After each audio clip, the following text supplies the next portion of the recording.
Hello. Recording in progress. Hello, and welcome to the Parks and Recreation Commission meeting for April 6th. I would like to call the meeting to order, and let's take roll call. Commissioner Budge? Yes. Commissioner Begor? Yes. Vice Chair Sharon? Yes. And Chair Stanek? Yes.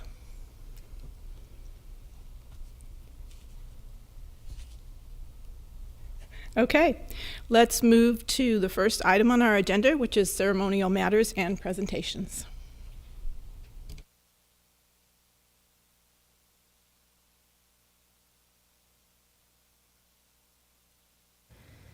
All right, our first item is to receive an email phishing campaign presentation from the city's infrastructure division.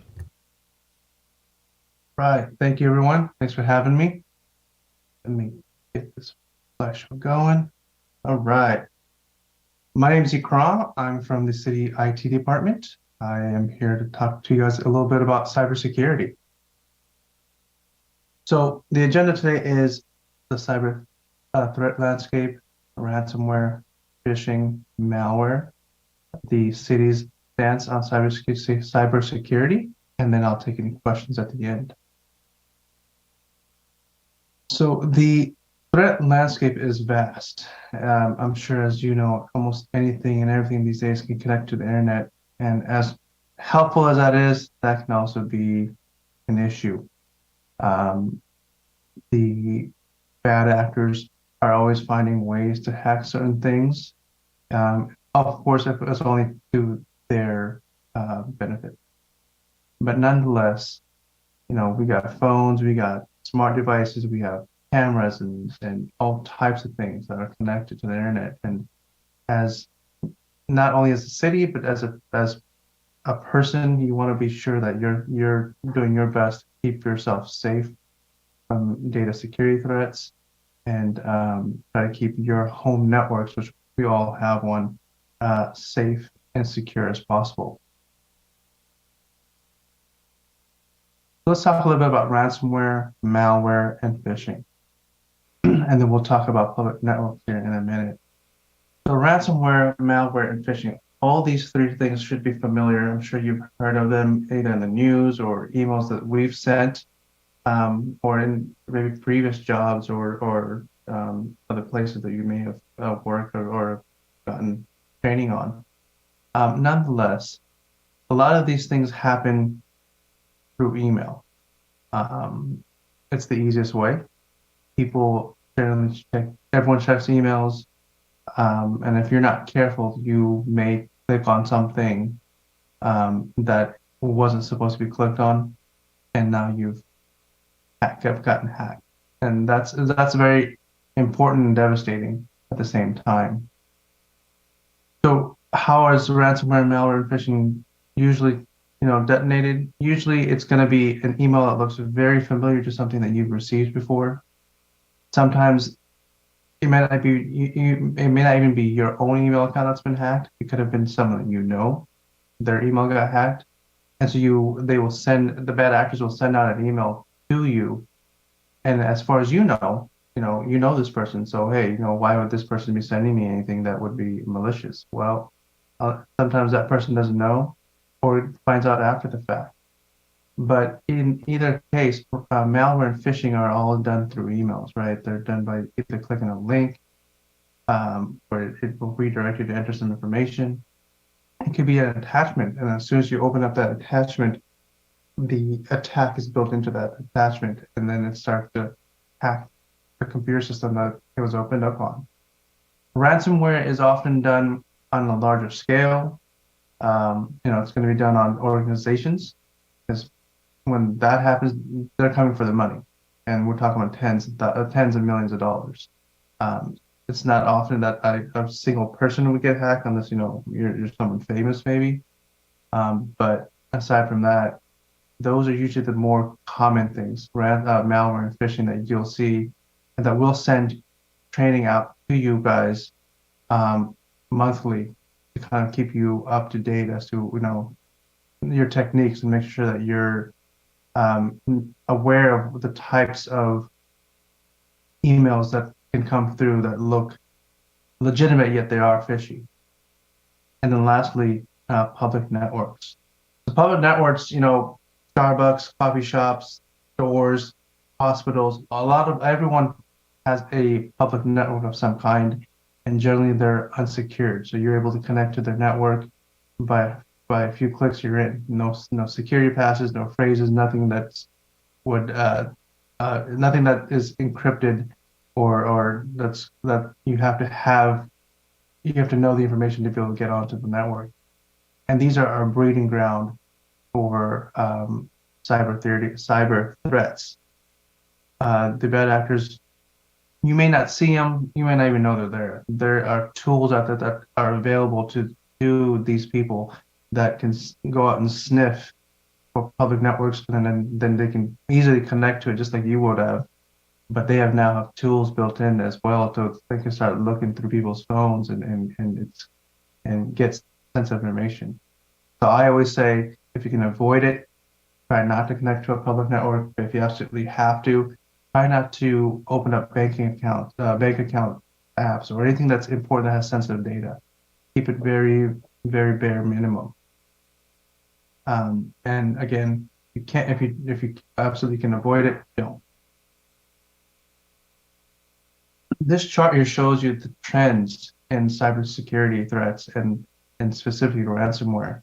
It's only growing. It's only going to get better, and it makes it.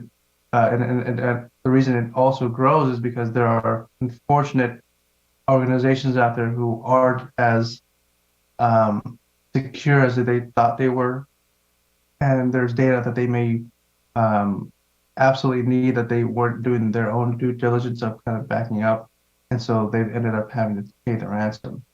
As long as people are paying ransoms, ransomware is here to stay. And of course, security in itself, for organizations to put in tools to protect themselves, it costs money, and not every organization can do that, or are able to do it to a widespread scope like some others can. But nonetheless, as you can see here, it's only rising exponentially, and it's only going to get worse. And that's an unfortunate part of the world, and being everything so connected to the internet that people don't realize or don't understand that it's happening in the backgrounds. This next slide kind of shows you what industries are hit the hardest. Health and public, right? Why? Because so much of our sensitive data is in their systems, right? From social security numbers to health records, and various other things, financial systems. And so they're usually the hardest hit. And then below that is financial services, and then tech companies, and then as it goes down. But I'm sure in the past 3 to 5 years, you've seen almost all these industries get hit in one way or the other. There've been reports on the news, and it's unfortunate, but it happened. And again, the IT departments of these companies, of these industries, need to stay on top of the latest trends and do their best to secure that information. Here's an example of several that have been hit in the recent year or two. LA Unified School District, that's in California, the city of Minneapolis, the beloved Niners, Glenn County, which is another office or an education institution in California. Cisco, we've all seen the Cisco buildings everywhere in Silicon Valley. City of Oakland got hit twice this year, 1 month behind each other's each attack, and they're still being talked about in the news, and the city's still down. And Dish Network was hit. This one specifically got hit in one of their offices outside of the United States, and it was caught too late, and it infiltrated all their systems around the world. And of course, them being a U.S.-based company, they got hit the hardest. It can happen to anyone and everyone, and all you can do is be careful and have the knowledge to know how to identify things that can possibly prevent you from being attacked. The city's cybersecurity events. We've put in countless efforts. We've spent what we can in our budget to make sure that our city infrastructure is safe. We have firewalls. We have third-party companies monitoring all our infrastructure or all our network traffic in and out of infrastructure. We as the IT department are sent countless reports, and we can look through to make sure that nothing seems fishy. But we can do these things all day long. But at the end of the day, if you notice in the image on the right-hand side, the human error. At the end of the day, we're all only human, and errors happen.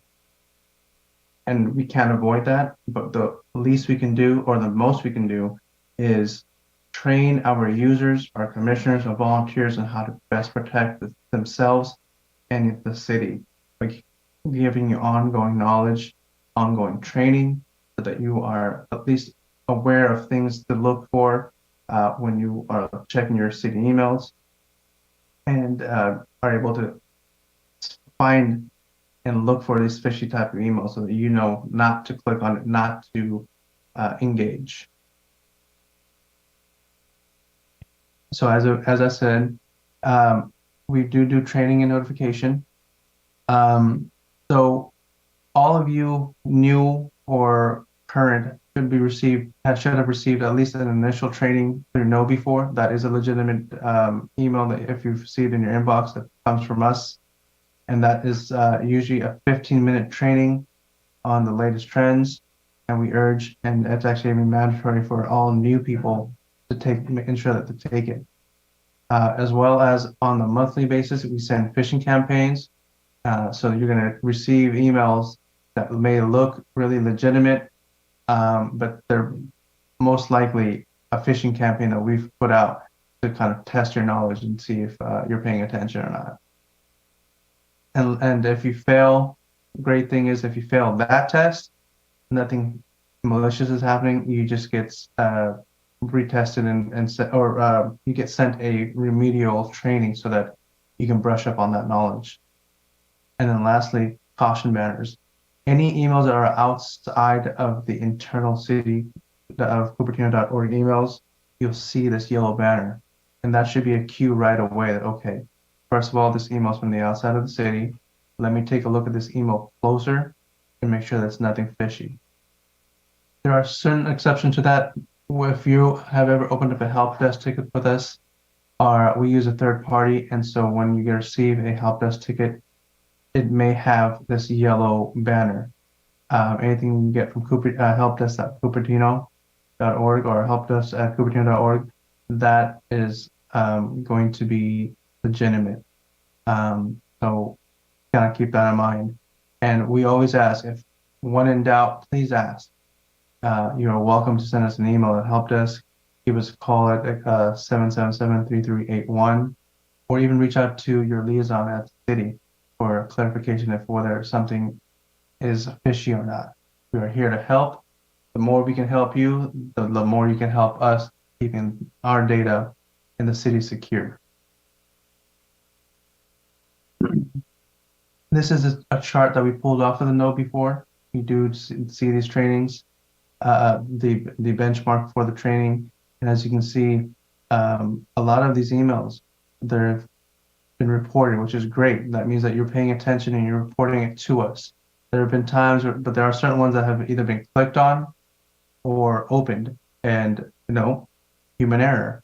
You may have looked really legitimate and you thought it was something that was coming from someone legitimate from the city, and they opened it or they clicked on something, and all these things get recorded and reported to us so that we can do better and making sure that the trainings are getting better so that you can learn, and that you can be better trained on what to look for.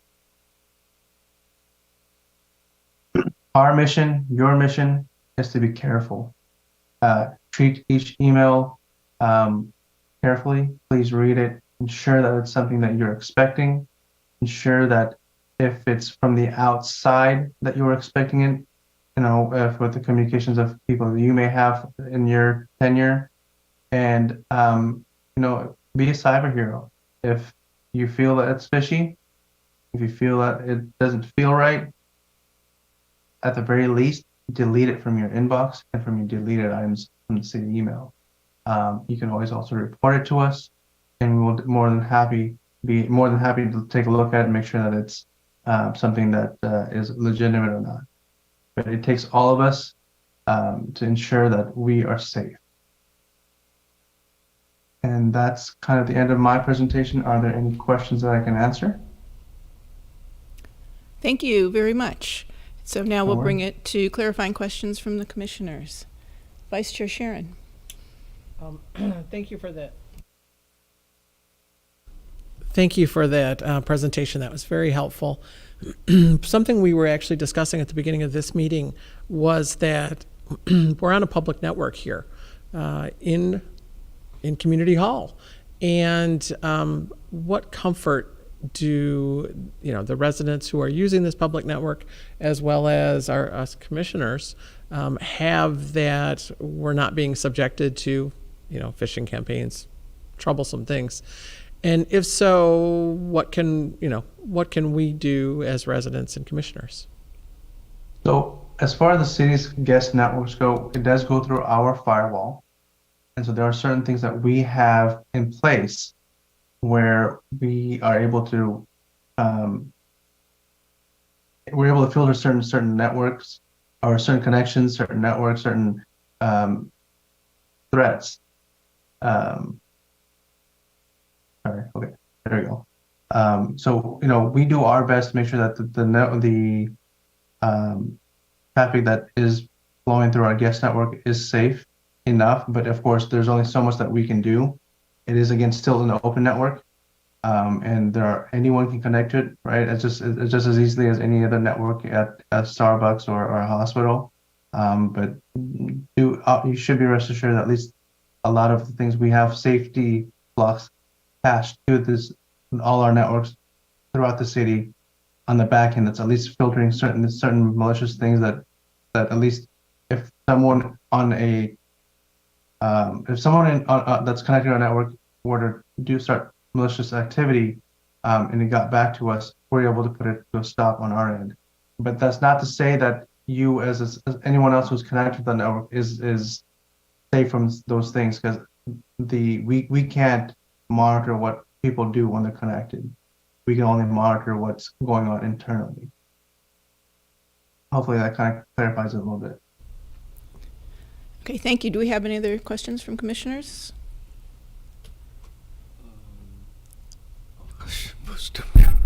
Yeah, so this is Commissioner Hemant. I just wanted to understand about, after seeing the recent phishing activity and ransomware at Oakland, right? City of Oakland is a big recent example. What lessons we have learned from that? Are we doing any penetration test, any other simulation of such potential hacks? How are we protecting? What kind of new technology we have implemented? I know it's not possible to 100% protect us, but still. Correct. So yes, thank you. We are always looking at our security posture. We want to be sure that we're doing our best to ensure the safety of our data. Lessons learned. Well, we are actually going to be doing a pen test in the near future. So that's one thing that we'll be doing. We have various tools that we have put into our systems that are security experts that we'll work with, security expert companies that we work with, that we give access to our network for them to do their own pen testing, to be able to monitor the data flowing in and out of our city, ensure that there aren't any vulnerabilities, there aren't any holes that we've missed. So we definitely are working with various tools to ensure that we are doing our best to never be in that situation. Okay, thank you. Any more questions from here? we can take public comment on this item. If you are interested in doing public comment on this item, please fill out a blue card if you are here, or raise your hand if you are on Zoom. And I believe the timing will be managed by Video. the video group. There are no hands raised on Zoom, and we have no blue cards. Okay, then I'll close public comment. If there's any discussion, I would just like to say I've found the training extremely valuable that the city has provided to me. And I mean, it's frightening to go through and see the various ways that these phishing experts can pull you in. And it's very helpful to have those yellow banners on emails that we get if something is from outside of the network. And I found it interesting that the training emails do not come from inside Cupertino. They come from KnowBe4, which is external to the city. And so every time I get one, hopefully everyone, when you get those training emails, is sending one back to you to say, is this real or is this not real? Yeah. Should I be clicking on it or not? So that's just a habit that I have now every time I get one of those, even though I know it's KnowBe4, it's externally. But I'm trying to be careful, and I've learned a lot just for my own personal use of how to manage it. And I can tell you that none of us want our names attached to do something that similar to like what has happened in Oakland. So it's very good training, and it's so worthwhile to keep ourselves and our city safe. Thank you. And if there's something I can leave with you guys, it's just security goes beyond just the city. You want to make sure that you are doing a due diligence to yourself. You're only doing service to yourself. And if you have banking apps or anything that has sensitive information, if they are offering a multi-factor authentication, please use that. That's only going to stop the bad guys, at least deter them a bit longer than not. And so just be sure to do your due diligence, and if there's ways that you can secure yourself, go ahead and do so. Kind of that's an ongoing thing. Just like learning, is an ongoing thing. It's the same thing goes with security. You want to make sure that you're always on top of it, or to the best of your ability at least. Okay, thank you very much for the presentation. Thank you. Okay, moving on to item number 2, the approval of minutes. Is there any question or comment about the minutes? I do have a comment about the minutes. I think there was one comment in there that San Rao, who had made a statement about DOLA, that he was supporting extending trials. He was supportive of extending trials only provided there was some fenced-in areas for the dogs. So we captured the fenced in, but you have to say with the fenced in, because it's otherwise misstating what he said. He was actually quite unhappy about what was happening at Monte Vista Park. So we want to make sure we capture that correctly, just for the record, because we don't want people to think, they come and make a statement and we ignore them. And I think it was that he preferred DOLAs at the larger parks for the reasons that he had stated about Monte Vista. That's the only comment I had. I think that's a good correction and addition. When I read it, I was, yeah. Sometimes the minutes, we try to use as few words, and sometimes we miss the caveats. And so that's again, why we have this opportunity. Yes, exactly. This is the opportunity to catch everything we possibly can. If there is it's not intended to point to anybody. It's just, let's capture the right information. Okay, with that, do I have a motion? Yes, if that's... Point of order. Yes. If we could go to public comment. Oh, never mind. Oh, we have one person on Zoom who has raised their hand. Would like Okay, to so comment. we'll take the public comment.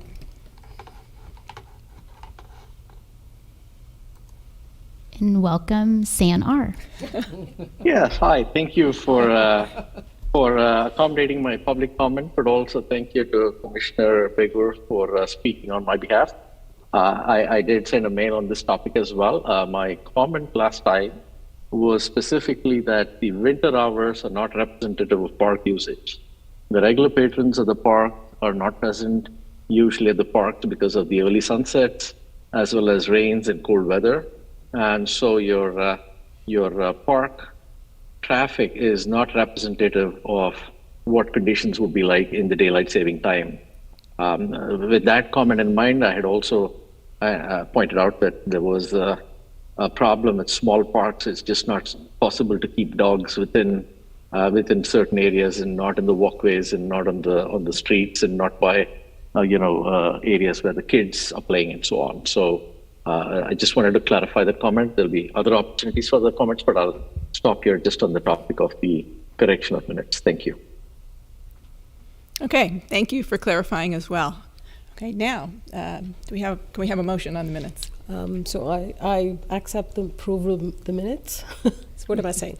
I approve the minutes, or to take the, how am I supposed to say this? As amended. As amended. Oh, Would you like to make a motion? That's right. That was the word that was the phrase I was looking for. So I make the motion to approve the minutes as with the amendment stated. Do we have a second? I'll second. Okay. Is there? Yes. Oh, we're not voting. So now we'll get to voting. And then we'll please vote vote with our your lights.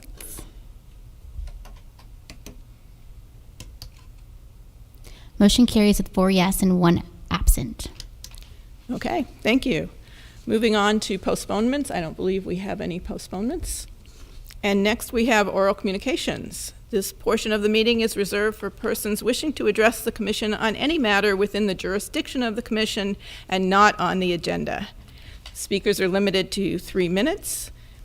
And we have a couple of cards, and I think 3 minutes will be fine. I don't think we have an overwhelming number of people, so we don't need to limit it today. So go ahead and. All right, so we have 2 speaker cards and 1 hand on Zoom. Just as a reminder, if you wish to make a comment during oral communications, please either turn in your speaker card or raise your hand by the time the first speaker is done speaking. And our first speaker will be Toby Levitt, followed by Rhoda Fry. And welcome, Toby. Thank you. Hi, my name is Toby Levitt. I work with the San Francisco Shakespeare Festival.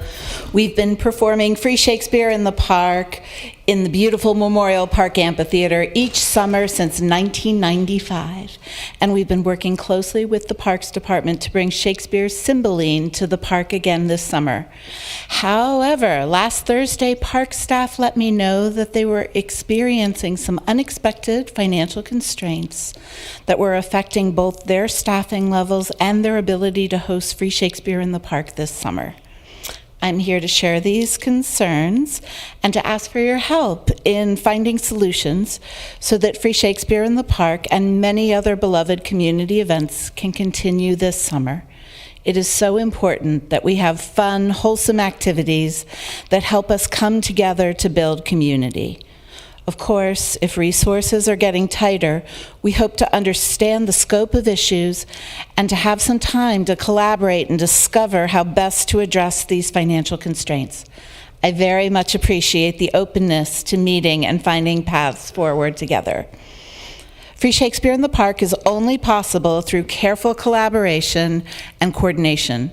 Financially, the largest costs of putting on a play are associated with mounting the production, of designing and building and rehearsing the play. By sharing the annual summer production with multiple cities, with Cupertino being the marquee city in the South Bay, each city contributes only a small but very important portion of the cost of the program. The scale of the program also allows us to attract philanthropic funding from regional funders, such as the William and Flora Hewlett Foundation, and national funding from the National Endowment of the Arts. We go to great lengths to offer a high-quality, engaging production that is of value to the community. We cast diversely so members of the community see themselves represented on stage. We frequently partner with the Cupertino Library, and during the pandemic, we used our online platform to promote local businesses in Cupertino and Cupertino's community needs. With less than 3 months before rehearsals begin, and against a backdrop of theater companies still struggling and even closing due to ongoing pandemic impacts, we're hoping that our decade-long relationship with the City of Cupertino and the popularity of the program with local families are considered, and that we find a path forward to again put the program on a stable footing. I look forward to working with you to make this happen, and I hope to see you in the park again this summer. Thank you. Thank you very much. And next we'll have Rhoda Fry. Welcome, Rhoda. Hi, good evening. I gave you a handout earlier. Our state's public records reveal that in February 2023, the city had received no sales or use tax income. This is alarming because in the previous 3 years, income for February averaged $8 million. It's also alarming because by February 21, the city would have known that we had no money coming in. Meanwhile, we've been making decisions about future expenditures, capital improvements projects, and tonight, community grants. Now we're learning that Shakespeare in the Park is at risk of getting canceled due to fiscal constraints. Luckily, I've been working with Toby and brainstorming about how we can keep it here. What else is at risk? What is the process to determine how we cut programming? What can we do to set up public-private partnerships to retain our community programs? For example, Los Altos Music in the Park is subsidized by local businesses and individuals and their various levels of contributions. Shakespeare Organization is actually a nonprofit, so direct donations would be tax deductible. Now, I just kind of want to explain to you a little bit about the sales tax works. I do have a little overhead here. So each month, the state deposits estimated sales tax and use tax income to our city's bank account. In the second month after the quarter ends, there's this kind of leapfrog thing that happens. The state adjusts that deposit to reconcile the actual income from the previous quarter. This is called a true-up, okay? Although the 2022 Q4 deposits were much lower than those in 2021 and 2020 and somewhat lower than 2019, the true-up reduced February's deposit to zero. Zeros just don't happen. And there will be a further deductions in March of $323,000. We will know how we fared in Q1, that's January, February, March, on May 24th. So I've got a chart that I gave you as well. This is showing sort of the deposits going back to 2010. So this is a scary thing. We've got a double whammy coming. And that is, we were told last year around May about an impending audit of one of our large sources of sales tax income. It's from the California Department of Tax and Fee Administration, also called CDTFA. So this is apparently unrelated, right? And that audit was predicted by the city to significantly impact, potentially significantly impact our revenues. So that's worrisome. So what we need to do, we need to reevaluate our spending habits and especially secure the pensions of our city employees. We need greater transparency and accountability. We should consider deferring capital improvement programs and reducing grants in order to preserve our summer community events. Let's also create partnerships with local businesses and community members to assist in funding our community events. Thank you. Thank you, Rhoda. And we will go to Zoom and welcome San R. Good evening, Commission. I would like to echo the comments of the previous two speakers. As someone that studied Shakespeare in school and had several friends with better memory than me that were able to memorize all of Julius Caesar, if you can believe that, I was fortunate and privileged to study Shakespeare in school. I thought it had a very formative influence on me. I bring my kids to the Memorial Park every year to watch and appreciate Shakespeare in school, and I was greatly disappointed to hear that Parks and Rec is cutting funding for Shakespeare in the Park. I would like to express my support for the program. I would like to request the city to look at programs across the different city staff and be able to look at different commissions and look at how you can bring in a more balanced source of funding across these different projects. Specifically, I was looking at the CIP sheet, and I look at projects around the Bike and Pedestrian Commission. The Bullinger Road bike lane is a $4 million project with strong public opposition to it. I look at other bike lane projects, and it's $3.3 million on some of these bike lane projects. In comparison, the Parks and Rec projects have modest funding requirements ranging from 100,000 to 300,000. I will note also that several of the parks are in need of play area upgrades, as well as the long requested reservation system for the tennis courts in the public parks, and improved lighting for wintertime, better lit parks as well. So I would like to encourage you to work across the commissions. I hope we can support you through comments to the city manager and to the city council as well, that there should be more funding allocated to Parks and Rec, and it should come at the expense of some of the programs that have been well funded for many years, such as Bike Ped Commission, that has gotten several segregated bike lanes, and it's time for them to enjoy those bike lanes while we get to enjoy the parks a little bit more. So thank you for the time. I appreciate the opportunity to support Shakespeare. This is the smallest that we can do to retain appreciation for medieval and literary works that really appreciate the learnings of English literature from the past. Our children in schools these days barely get any chance to appreciate what English literature truly is. And these opportunities not only give them a chance to appreciate Shakespeare, but also to learn the acting and emoting skills and the various skills that go with being able to enact a complex play like Shakespeare with all of its emotions. So I do hope you will find the budget to support this. And I would also encourage you to cut some of the studies that are in progress. The Blackberry Farm golf course study has gone on ad nauseum. You heard from the public over and over again, we want to retain the golf course. We want to keep the golf course. It's a good place, not only a great place for golfers, but I actually go park there and just de-stress by looking at the golf course. Seconds. I don't play golf myself. But I use the parking lot of the golf course to just sit and gaze at the golf course. I highly recommend it for all of you. If you haven't tried it someday, especially on a rainy day like this, you will enjoy it. Thank you very much. Okay, thank you. And that is all. That's all. Okay.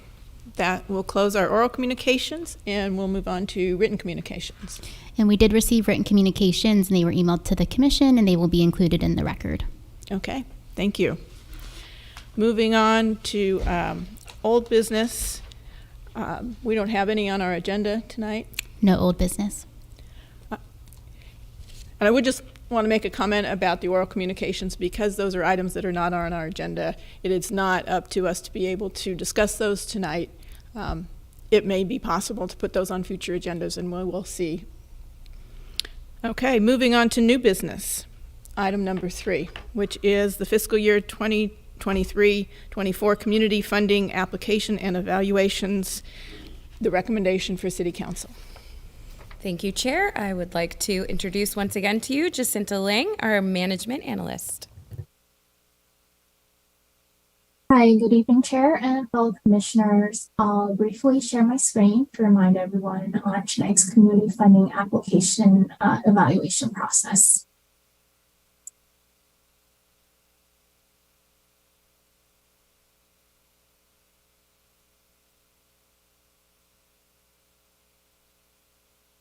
Okay.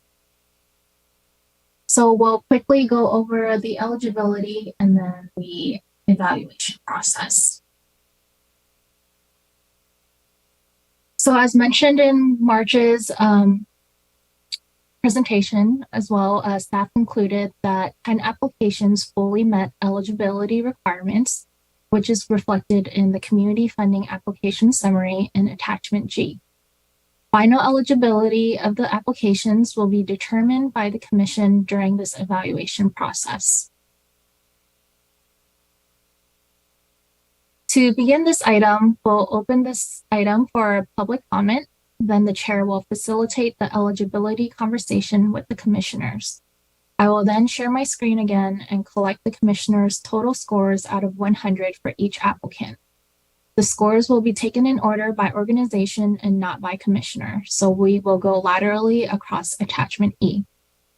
The chair will then ask commissioners if they have any questions and then open it up for commissioner discussion before determining a recommendation for city council. All right, I'll turn it over to chair right now. Thank you very much. So at this time, I'd like to open it up for public comment. All right, so we have 3 speaker cards in person, and as of right now, no hands raised on Zoom. But just as a reminder, if you wish to comment on this item, please either turn in a speaker card or raise your hand on Zoom by the time the first speaker is done speaking. So our first speaker will be the Asian American Parents Association, Leanne, Alex, and Carlos, followed by Rhoda Fry, followed by Anusha. And welcome to the Asian American Parents Association. Good evening, dear Commissioner. My name is Lian Zhao. I am the co-president of Asian American Parent Association. Last year, AAPA, together with the BU students, we host the AAPA Multicultural Festival in Mountain View. But this year, we will host the festival in Cupertino, right, in the City Plaza. Then we have different community from Korea, the Filipino, Indian, Chinese community. We have booths, we have a performance, we have games. So I would like to introduce the student that will do the presentation. Yeah, so thank you for this opportunity. I just want to give some quick background on the Asian American Parent Association as well as Bay Youth. So AAPA is a group of concerned Asian parents from San Jose and Cupertino, and they have a goal of bridging communication between the Cupertino Union School District as well as the Fremont Union High School districts, and they hope to, but they hope to bridge the connection between those districts as well as participate in community initiatives. And we are Bay Youth students, which is short for Bay Area Youth Initiative. We're a student-run journalism-focused nonprofit, and we run and cover community events, and we've participated in events such as rallies and homeless visits before. Sorry, really quickly, if you guys want the slides to change, we're running them, so just tell us to change the slide. Okay, could you go? Okay. So as a quick overview on what the grant is going to, the Multicultural Festival is an all-inclusive and free event to the public, and there will be performances and booths.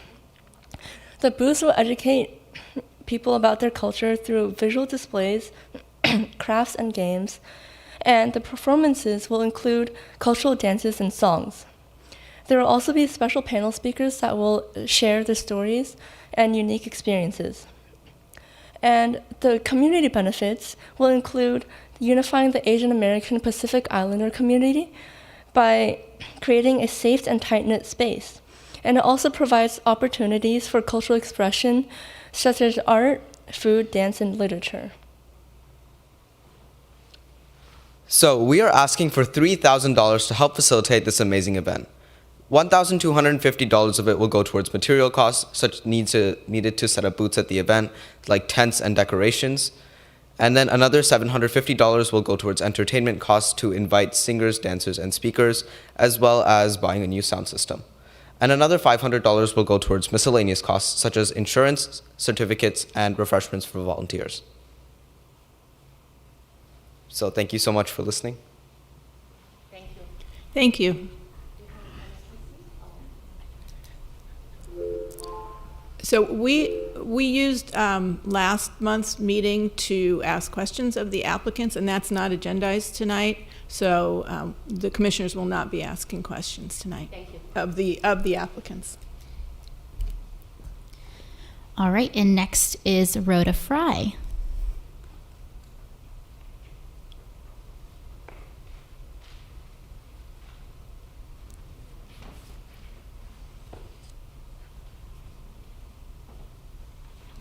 Hi, earlier this evening I delivered you comments from Peggy Griffin, and I'd like to read them to you, and I will add some of my own comments as well. In light of the recent revelation that the city's future revenue will be reduced due to significantly less sales tax and also pending audit results, I am asking you to postpone your decision on community funding grants. The total funding for Parks and Rec program need to be prioritized to ensure that they benefit the most number of residents, young and old.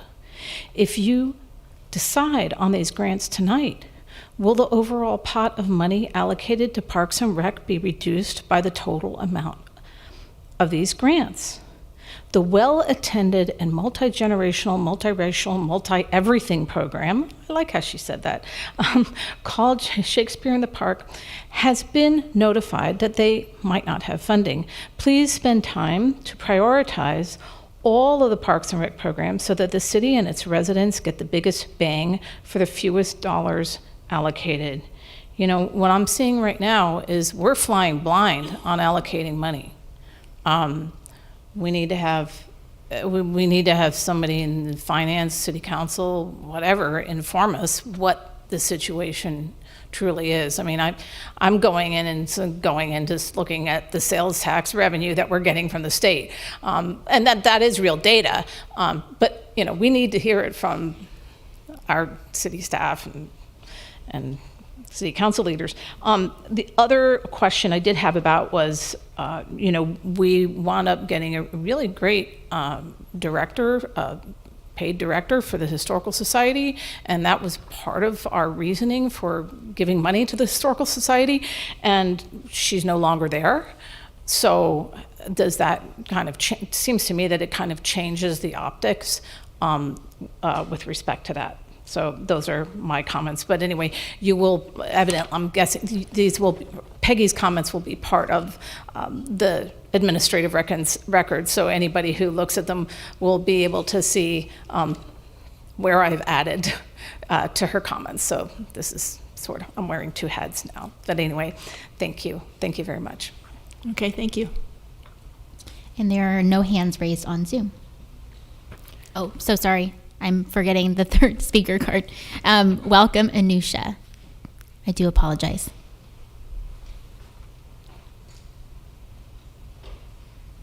And I will share your slides as well.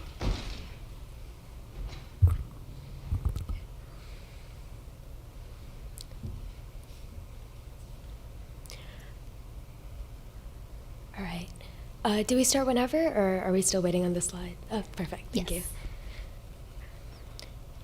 All right, so hi everyone, I'm Divya and I'm one of the presidents of Monte Vista Speech. I'm Anusha and I'm the other president. And I'm Shreyas, I'm a team captain and help manage the team's website. All right, next slide please. So the Monte Vista Speech team essentially strengthens the speech community at Monte Vista High School. And so today we're gonna talk a little bit about our team and what we're gonna do with the funds that we hope to request through the community grant, as my colleague Shreyas will be explaining later on in this presentation. And so we continuously work on improving speaking and augmentation skills. And public speaking has been proving to have multiple benefits, ranging from improving confidence through building critical thinking skills. But ultimately, what we really focus on at Monte Vista High School is to ensure that we're empowering each other to be able to speak on our own voices and our own opinions, and ultimately build up some self-confidence that is very essential to high schoolers. And next slide, please. You will see from our alumni testimonials that speech builds a lot of skills that are not only used in our high school careers, but ultimately in the future as well, through college and the future of our careers. And so ultimately, personally, I was this shy introvert back in middle school, and speech has really helped me branch out and talk to an audience today. And so I think that's what we hope to build in our community through this grant, especially because we're competing against other private school programs and really want to ensure the best for our kids. This past year, Monte Vista Speech has a team of 107 students with 5 coaches and 4 chaperones. Coming back from a year of completely online tournaments, we were able to attend 15 tournaments ranging from both online and in-person tournaments, as well as a couple travel tournaments. Monte Vista Speech as a whole ranks 5th in the state of California out of 300 schools and 26th in the nation out of 3,500. Furthermore, we have won sweepstakes awards at some very prestigious tournaments and invitationals throughout the years, such as Berkeley and Stanford. Something new about this year is that we have 10 qualifiers for the state tournament, while the only other public school in the area is sending 14 competitors. We also have 2 students qualifying for the national tournament. Our request is to have the city's support to continue this amazing opportunity and this program for our prospective students.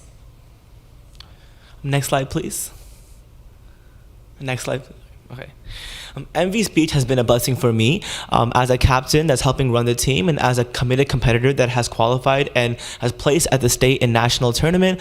I have experienced and seen firsthand how this team builds a student's confidence, interpersonal skills, and competitive abilities. And our wonderful group of coaches, captains, and parents continue to foster a culture of bonding and welcomeness in our community through team bonding events as well as several informational nights for the community. Next slide, please. We're requesting $10,000 to maintain the quality of this team for the next year. This $10,000 will help us sponsor the speech careers of several in-need students in our summer camp, as well as pay for coaching fees and expand the coaching program at Monte Vista and continue to offer speech and debate at a minimal cost and at a high quality. Thank you so much. Thank you so much. And there are no hands raised on Zoom.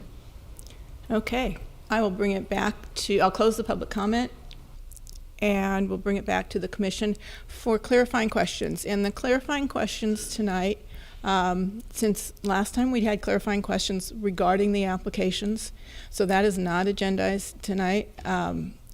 We have clarifying comments about the process tonight, and that's what we'll be discussing. So are there any questions, clarifying questions about the process? Commissioner Begor. So we've done this ranking here. So how are we sharing the ranking? Are we mailing it to some? So we'll just read it. So the way it's going to work is we'll have our discussion, then we will, based on additional, the public feedback and your final comments, I think they're going to be asking us for our total scores, and we will be providing them one by one, and then they will go and compile them, and then we will bring it back to a discussion based on the aggregate and decide what our recommendation should be to the council. Okay.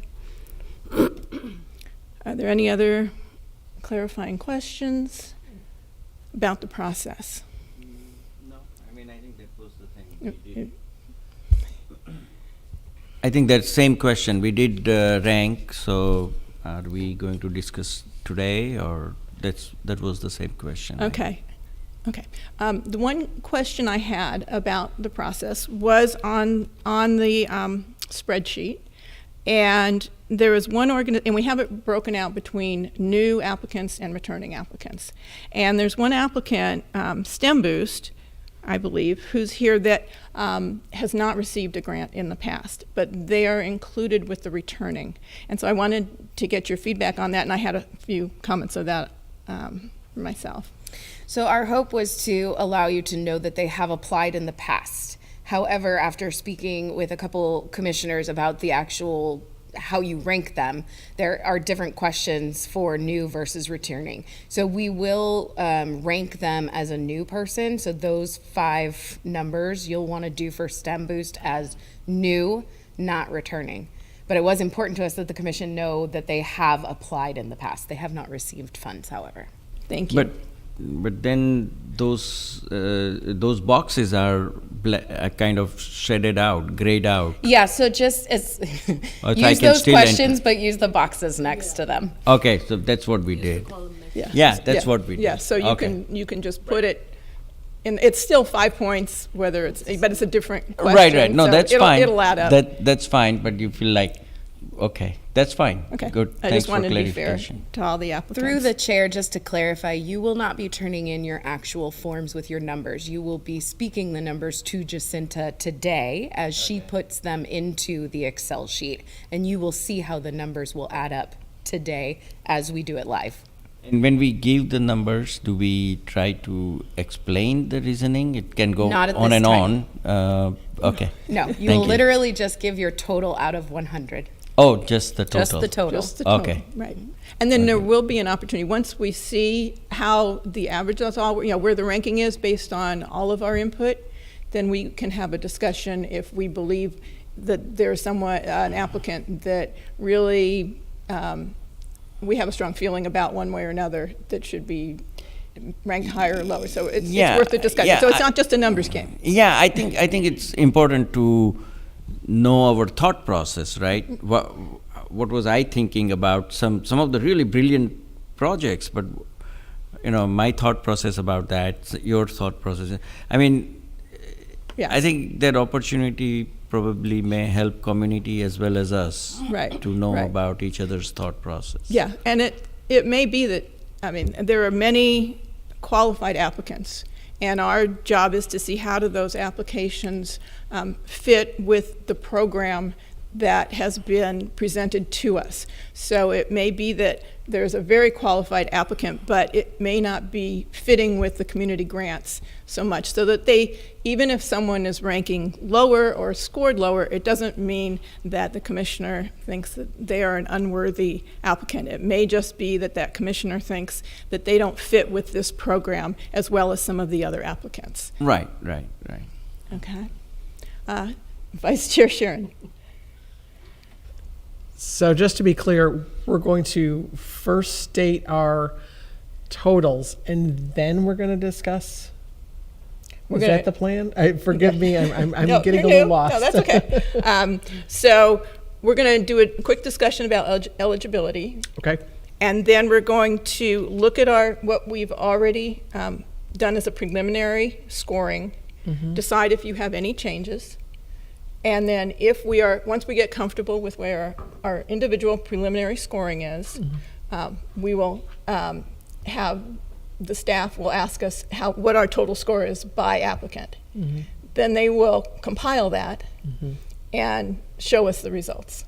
And we will see that based on an average raw score as well as the rankings. And we can see where does it look and have a discussion about that. Okay. Thank you. Okay, if there's no other clarifying comments about the questions, I'd like to get to the discussion of eligibility. So as we've seen, there were 12 when we started this process a month ago. Rotary had an application in for the field waiver as well as community grant, and they have decided that they would like to pursue the field waiver. So they are no longer part of this. So when you're going down this, are we going to skip that row? So you're not going to ask for a score for those, or should we just have those as? No, you won't score for Rotary. They're definitely out. Okay. Yeah. They have asked to be out. They have asked to be out. Okay. Right. Okay. And the other one was Valkyrie Robotics, where there was a follow-up question. And based on the answer to that question, which was that the funding was going to, why don't you help us with that, if you could review that? I will leave it over to Jacinta. Okay. So for Valkyrie Robotics, also mentioned in the staff report, the organization charges admission fees for their Valkyrie Advanced Summer Program. And with the recent community funding policy, the restrictions and guidelines state that admission to or participation in the event must be free of charge. So since they are charging for their summer program, this deems their application ineligible. And we have reached out and let the organization know that. Okay, thank you. So I think part of their request was for scholarships for students that were going to participate. And because there was a fee, then they were deemed ineligible. So I just wanted to clarify that. So those were those two. So my next question is for discussion here. As we talk about the Monte Vista Speech Boosters, they have asked for $10,000, of which $6,000 is for scholarships. And so what that's telling me is that there is a cost to participate here, and some students will get a scholarship to participate for free, but not everyone will be participating for free.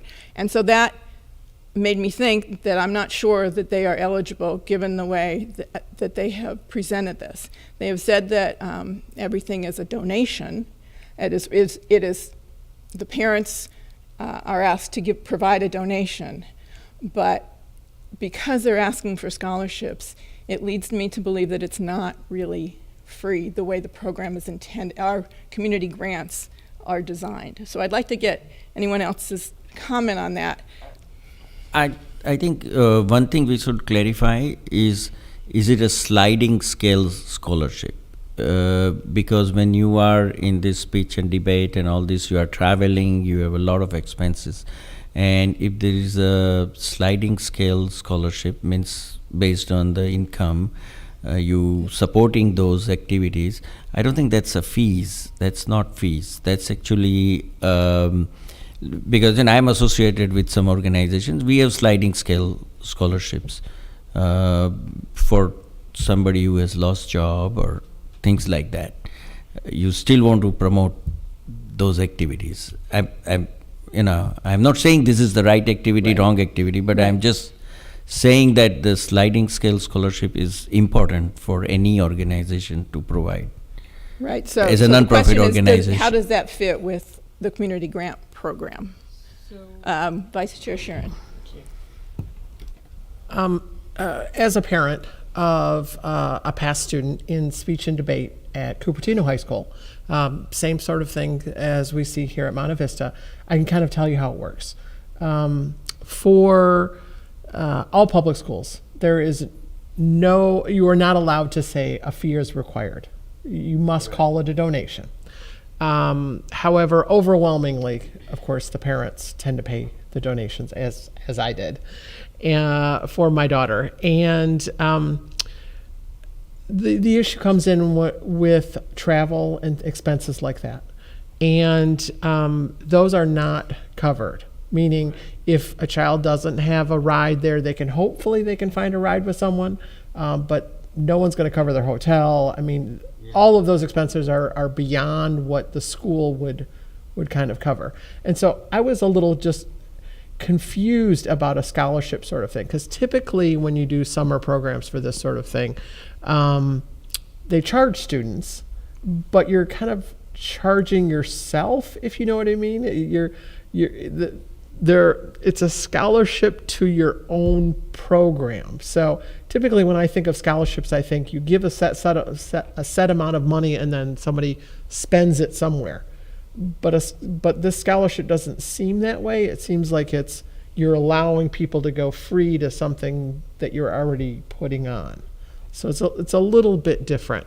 So I also am a little not certain about whether or not you consider this fees or not, but I do know that there are definite expenses that are going to be taken by the parents, typically, of the student, or the student, assuming they have another job or something like that. So, Commissioner Pagor. I have experience with Monte Vista and a bunch of different clubs, but way long ago, so I don't know how it's progressed since. My belief is that not all parents can pay for all the clubs, and so often I remember I believe there was one club where they used to actually have a scholarship, so to speak. So they compensated, just like he explained, for parents who were not able to pay for the kid to be part of that club. So it's not exactly a fees, it is a fees and it's not a fees, but again, this is all part of helping the entire community.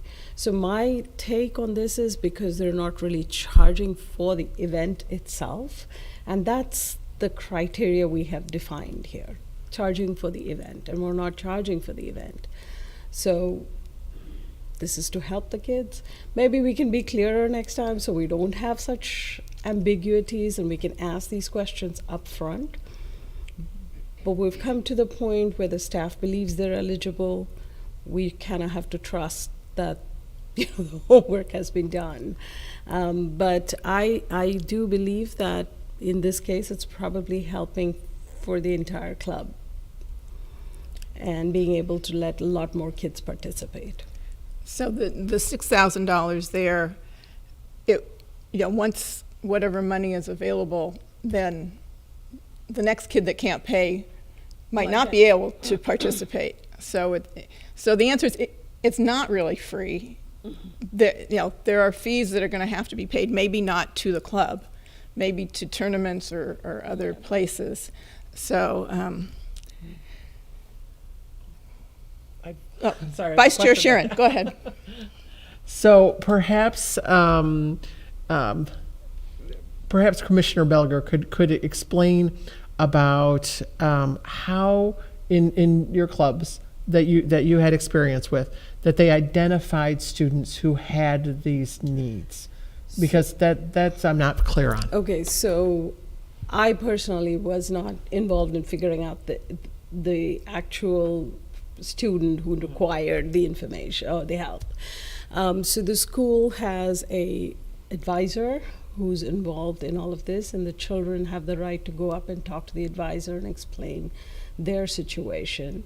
And the advisor would then subsequently decide that this child is in requirement, or they're on, the principal or whoever's involved already knows the situation with the family. So they have ways of determining that this particular family is in need of this help. Have I done that? No. Have I paid my fees? Yes, for 3 kids. So that's the situation. Thank you. That does help. Okay. So just to bring this back, we can, I guess, decide that we can move forward and score them if we'd like to do that, or is there anyone who would not like to score them? And just note that we don't know that.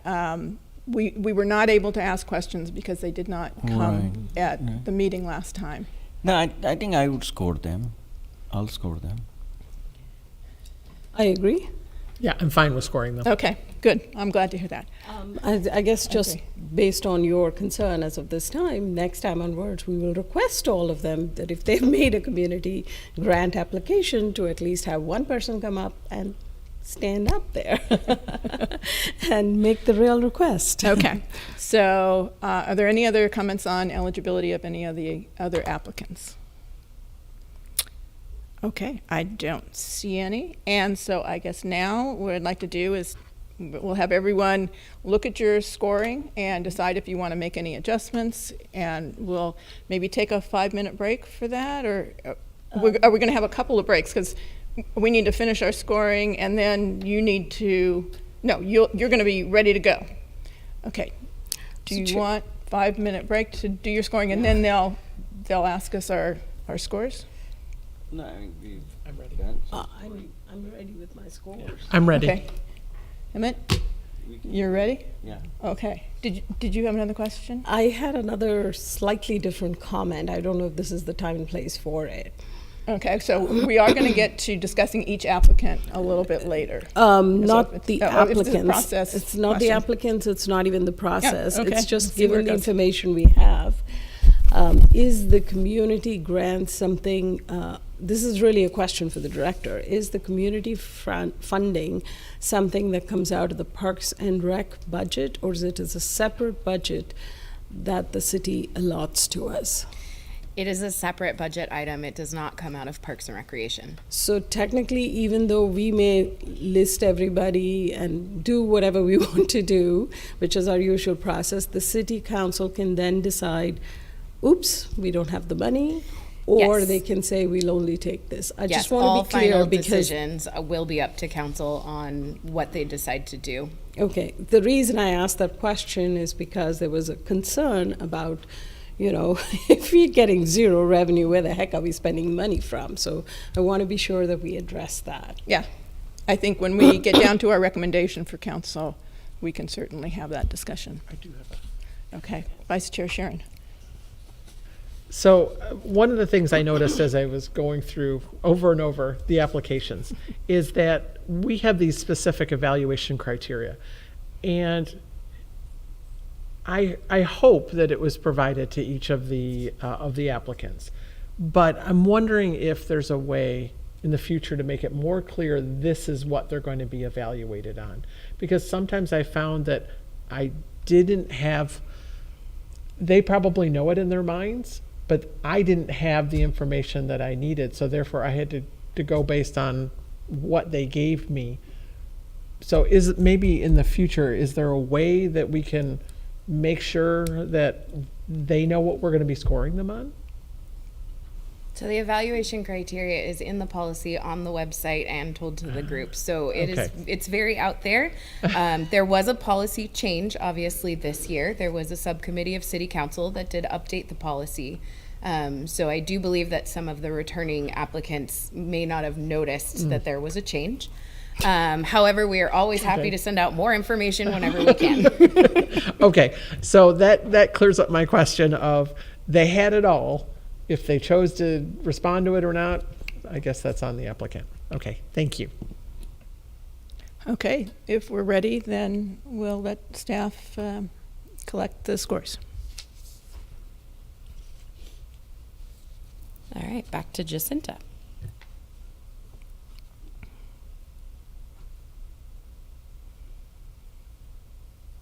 Just hang on. She's coming. Okay, are you guys able to see my screen? Yes. Okay. So we will start with the first organization, and I'll go with Chair Stanek. This is for INOC and their eye exams and eyeglasses project. And your score out of 100? 60. Vice Chair Sharon? 65. Commissioner Bedore? 85. Commissioner Booch? 85. Okay, and then now we go to the Asian American Parents Association for the Cupertino Multicultural Fair. Chair Stanek? 40. Vice Chair Sharon? 22. Commissioner Bedore? 75. Commissioner Booth? 65. And the next organization, No Time to Waste, for their 7-250 Feed the Need program. Chair Stanek? 90. Vice Chair Sharon? 75. Commissioner Bedore? 90. Commissioner Booch? 65. Okay, next organization, God's Promise, for their Turn Food Waste into Garden Soil program. Chair Stanek? 18. Vice Chair Sharon? 25. Commissioner Bedore? 42. 48. Okay. And then we are moving to the returning applicants, Cupertino Symphonic Band, and their funding for their funding request for band equipment. Chair Stanek? 91. Vice Chair Sharon? 90. Commissioner Bedore? 75. Commissioner Booch? 70. And the next organization, Omniware Networks, for their mental health program. Chair Stanek? 62. Vice Chair Sharon? 56. Commissioner Bedore? 75. 75. And then from our recent conversation, so STEM Boost will be counted as a new applicant. So this is for the Elementary Science Olympiad Fun Day and Night request. And scoring, Chair Stanek? 72. Vice Chair Sharon? 78. Commissioner Bedore? 75. Commissioner Booth? 85. Next organization, the Monte Vista High School Speech Boosters, for the year, for their speech program. Chair Stanek? 28. Vice Chair Sharon? 25. Commissioner Bedore? 75. 55. Next, we have the West Valley Community Services for the Gift of Hope 2023 event. Chair Stanek, 97. Vice Chair Sharon, 95. Commissioner Bigor, 55. and Commissioner Booth. 65. Okay, next we have Women SB, and this is for funding for the Curriculum Development Project. Chair Stanek, 24. Vice Chair Sharon, 22. Commissioner Bigor, 85. and Commissioner Booth. 45. So we've tabulated, this is just a tab that we want to, or that shows the commissioner average. If we want to show it from largest to, or the highest to lowest, this is out of 100. So we have Chino Symphonic Band at the top with God's Promise at the bottom. And then the next tab I will show will show all the additional details and also the breakdown of rankings by each commissioner. So here it is. And then so I can score it by highest to lowest. And if you have any questions.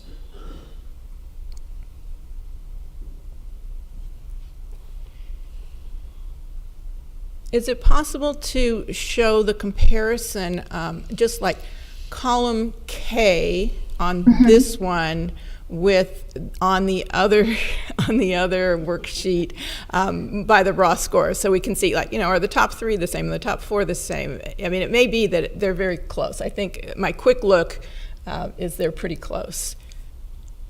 Oh, okay. Did you want to show it side by side? Yeah, if we could.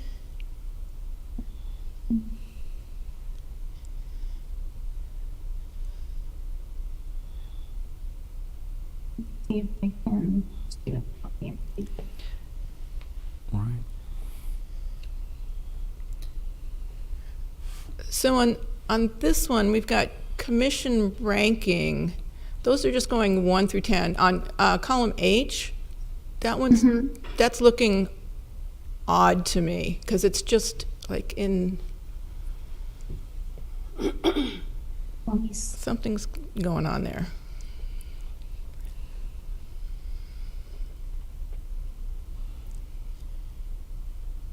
Let's put the formula.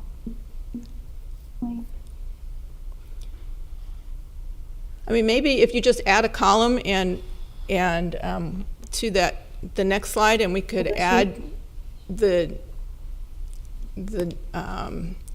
raw scores in there, and so that we could like change the ranking, either do the rankings by the scores or rankings by the raw scores, and we could see the similarity.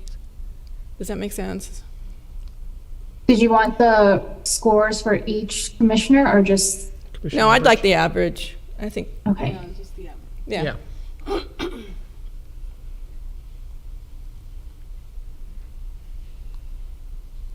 See if I'm able to just copy and paste those. Jacinta, if you take the average from the all orgs, it's going to be easier for you. Oh, from here? Yes. Oh yeah, because it's That's why they pay the big bucks. So this is, they might not be in the same order. That's why. Yeah. So if we look here, if we just maybe call them out. So here, the top 3 are Cupertino Symphonic Band, No Time to Waste, and West Valley Community Services. That's on the raw scores. If we go to the other one, what are the top 3 in the rank? They are Symphonic Band, No Time to Waste, and West Valley Community Services. Are those the same 3? Yeah. Okay. Yeah, they're the same. Okay, that's good. Okay, yeah. Okay, and I was then confused at first. STEM 'Cause I boost made the commissioner, or I transferred the is commissioner next. average over to here. Okay. Okay, we're good now. Your average is next to your ranking. Okay. And we're selecting only 3, right? No. So what we're going to do is we have a a highest priority to lowest priority here. Right. And we need to give a recommendation to council. We've done this a couple ways in the past. We have done, and then they've done other things. But I have a feeling, I mean, the feedback that I've heard is that the council would like to hear, we've done a lot of work on this. It's over 2 meetings. And I hope that they will take our input seriously. Of course, given the budget situation, things may change. So I'm thinking a prioritization may be very useful to the council once they decide how much budget they're really going to have for this. And we can see what is the cumulative budget if we go through the first 4 or 5. But I'm thinking just the priority is going to help them as they go through and say, okay, if we give this much budget, who would we get? And if dollars are going to be tight, I think that'll be useful rather than us saying, let's give these 3 or something else. Yeah. And often they've always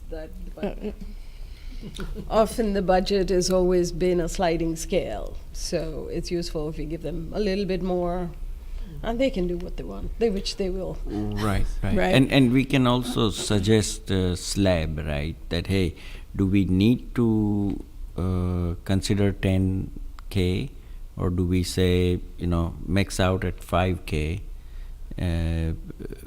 for based on the request, 5,000. Because there's some $10,000 requests, 5,000, 2,500. In top 5 or 6, we have, So can we cap off that? We'll cap off at as a recommendation. What we've found in the past is that trying to second guess the amount that has been requested has been very difficult to get a consensus on. Okay. So what we've seen is that the applicants know what they're asking for, and they have a project in mind, and they're either going to get it or they're not. That's the way we've done it in the past. And we do give them the tiers, though. But that wasn't by the tiers that we provided council were by, these were our top priority, next priority, and tiers, we don't or maybe there's some that we don't recommend. Yeah. So but it wasn't they asked for 10, we recommend giving them 5. No, we've never done that. Yeah. I think that is a much different kind of conversation that we have not, that this process doesn't really lend itself to. Yeah. I don't know if anyone else would like to weigh in on that. I think I'm Commissioner in Begor agreement. agrees. I think it's really difficult, especially if they're doing projects where if they only get half of it, they might say, can we change the project? Can we not change it? I think it would be really difficult. We should probably just stick with what they asked for. I mean, we recommend what they ask for, and there have been times when the council has decided that they will be able to give a small portion of it, which they can use or not use, which they also did one time. Right, and they can spread it a little more. They can spread it a little more. Yeah. Do we do some comments now on the ranking or discuss? We can do some comments on ranking. I mean, at some point we'll take a motion of what we'd like to present. So if you'd like to do some I think that'd be nice. Yeah, for us to explain sometimes. Some of the things that because I don't want anyone to leave like why are we so different? Shows what I did. Yeah. So one of the things West Valley has come back a few times, and I've always ranked at the top. That was always one of my top ones. I truly believe that West Valley should be a program in itself, as opposed to coming back to community funding every time. And I think when you start ranking it, my belief is that somebody will get the message, because I have written to City Council before and said, please do this separately. I think the Rotary should be handled separately. I think the Historical Society was handled separately. Let's keep these programs that take a large amount of money, that do serve a purpose, and they are regular. I mean, they're going to come every year. Why do that as part of community grant? Do that as part of a regular basis. This gives opportunities for other people to try. There's so many different ideas that come. I mean, every time we see a different set of things that come by. So it's kind of nice to have, that was my reasoning for why I scored West Valley so low, because usually West Valley is my top 95. Right. So just wanted to explain So the good that. news is that you still support them as an organization, but for this purpose. And then the second part of it is when you look at the board of the West Valley, they have everybody and his uncle from the Democratic Party and other influential. I'm sure they'll be able to raise the 10,000 in a jiffy. So they should get something from the Cupertino City as a special program and leave the community funding to the community, because it serves more than just Cupertino, right? Yeah, West Valley I tend to I think agree. so. What I think I want to do, just to bring this in, let's. I didn't try to do 5 minutes each, but let's try to do 5 minutes each. I don't know how much Commissioner Begor just use. We'll say 3 minutes. So you've got some time left. Okay. So if you want to do it now, or we can pick you up later. Let me just finish my thought process. So definitely for me, the no time to waste obviously was very high in my list of things, because yes, we need to feed people. I also felt that, things like Cupertino Symphonic Band, we need a little friends and fun. We can't keep just doing, charity things. We could have a little fun. And in that same context, though, I thought the glasses one, the AINAK, was kind of interesting. I was a little bit concerned on that one because it said 50 students, but when you read the application, it says Deanza College students as well. I want this community funding to be for people of Cupertino. There are lots of other organizations that help other people. So it was a little bit taken away, but gift of sight is something that I think ranks high. For me, Omniware, Monte Vista, STEM Boost, and actually the Symphony were all at the same level because they're all good programs in themselves. Which need to be funded. I'm very surprised that no other school comes by and asks us for the money, except for Monte Vista and Kennedy associated schools. But that's my thought process. So with that, I will let everybody else have the floor. Vice Chair Sheeran. Thank you, Commissioner Begor. So I'll start with what you just mentioned, which is the Monte Vista School speech boosters. I spent a long time in a lot of PTAs, and I'm familiar with the FUHSD Foundation. And I find that when you're talking about school clubs, the ideal location for them to receive funding is via the PTSA or the Fremont Union High School Foundation. I worry that if we have clubs coming to Cupertino, we're singling out Monte Vista, or we're singling out Cupertino, we're singling out, Eaton Elementary. I don't want to do that. I want something that is best for all of our students. So that's basically one of my thoughts on the Monte Vista speech boosters. I didn't see in their application that they had applied elsewhere, and that's one of our criteria is to other funding sources, for example. So, or uniqueness of a program. There's just a lot of things that for me, unfortunately, brought them down, even though I completely support the speech club there, and I think it's excellent for students. And I'm glad that they are amazing at what they do, and they won so many awards. The ones that I really went high were the Cupertino Symphonic Band, because it reaches out to so many of our residents have enjoyed it on a variety of occasions, and reasonable cost. They were very clear in their application about what they're going to be using it for, and they've, they get other funding sources. It was wonderful. Same with No Time to Waste, and also the West Valley Community Services.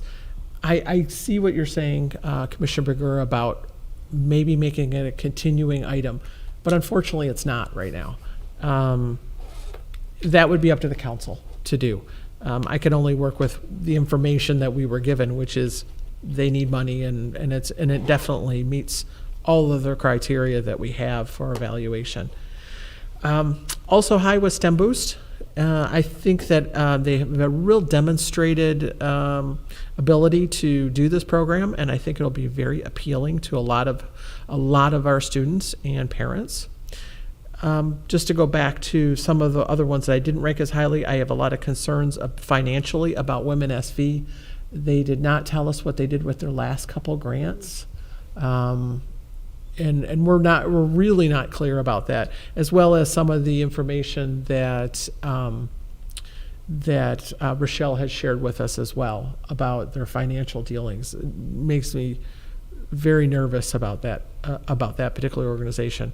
God's Promise, I think that they need a little bit more experience in this particular thing before it's not as unique.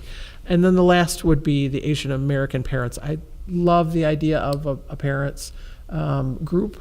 We had one of those at Cupertino High School that did wonderful work. One of the biggest things I was not really certain about was the uniqueness of the program and event. And we have a wonderful Cherry Blossom Festival, the Diwali Festival.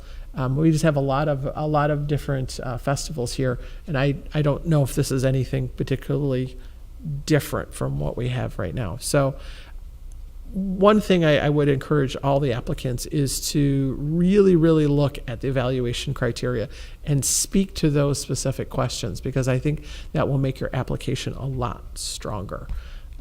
So those are my overall thoughts on everything, and there you go. Okay. Commissioner Bush. Yeah, I think I'm happy we selected the Cupertino Symphonic Band. I think that's some fun activity. We need that, like Shakespeare in the Park. Those kind of things are really community, for community in summer, different. So I'm happy there. No time to waste. It's something sometimes surprising to see how many people in Cupertino would also be using or they would be serving. So that I'm okay with that. I think West Valley community, again, like Commissioner Bagor said, I think they seem like loaded in many ways, plus their budget for staff and other aspects of other expenses seem to be pretty big. And RVs, how much of it we are supporting with this versus giving directly to the people who are going to be served. I know this is just a small portion of their overall budget, very small portion, and that's why I didn't feel like we'll really impact them either way, whether we select or we don't select. But somehow, I guess that's how I felt, but I wasn't that aggressive in my scoring, like some of you have done. I can't imagine going down to 20s or something. I was like, wow, even if because every cause is a worthy cause. To rank them that low, I felt horrible about it. So I said, they all deserve to be at certain level. But anyway, we learned something. STEM Boost definitely is it's a good, because it's reaching out to elementary schools. Unlike the Monta Vista thing is a little more focused in one school and happens to be the most expensive area school. So and education is free here. So a little bit of expense on some extracurricular activity would not hurt parents as much. So I think I'm fine with the scoring there. That's kind of how I was thinking about it. INAC, I ranked high because it's a little unique program. They don't need too much money, good thing is. And I have my niece in Dianza College, and she has just come from India. And I asked her, and she has socialized this idea in their group, and they all seem to have liked it. So I said, hey, $2,500, might as well extend and request them to spread a little more and see how this new program would work, right? Next time we can ask what you really did. Did you really give it to how many Dianza students or some other students in Cupertino schools? So I thought there was not much to lose in giving $2,500 to them, is what I felt. That's it.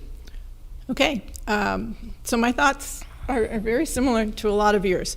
With respect to West Valley Community Services, I feel like I completely agree they should be in the budget. But again, they are not there. It took us a couple years to get council to recognize that the Cupertino Historical Society should be something that they support on an ongoing basis. And I think West Valley Community Services is giving to our community so directly to the most needy. And they are doing such a wonderful job and efficiently. And yes, they have a big budget, but they are serving a lot of people. And so I think Cupertino should show their support for them, even though they have a good ability to raise funds. I think Cupertino should show them our love, because they're showing their love for our residents who are in need. So that's my comment there.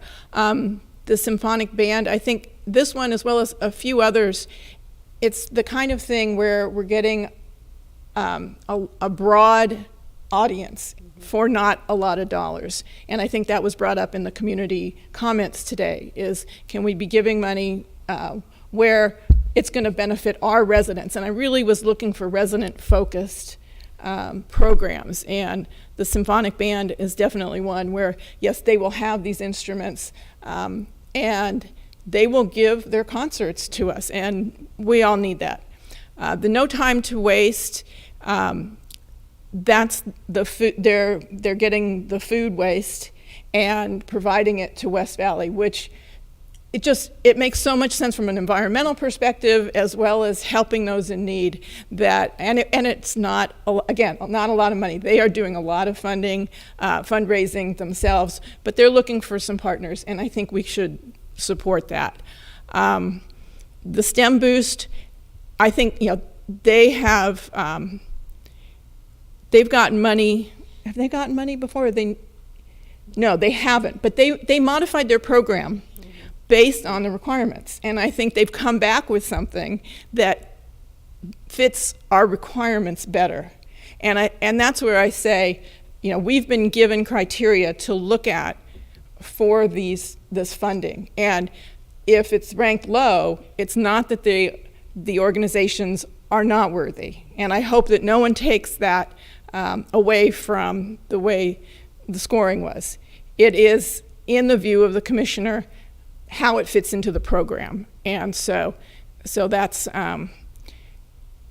where I was there. I love the eyeglasses thing. I think it's unique, and they're just doing it on their own. Mm-hmm. They're providing a lot of their own funding, which I found very refreshing, and they wanted some help there.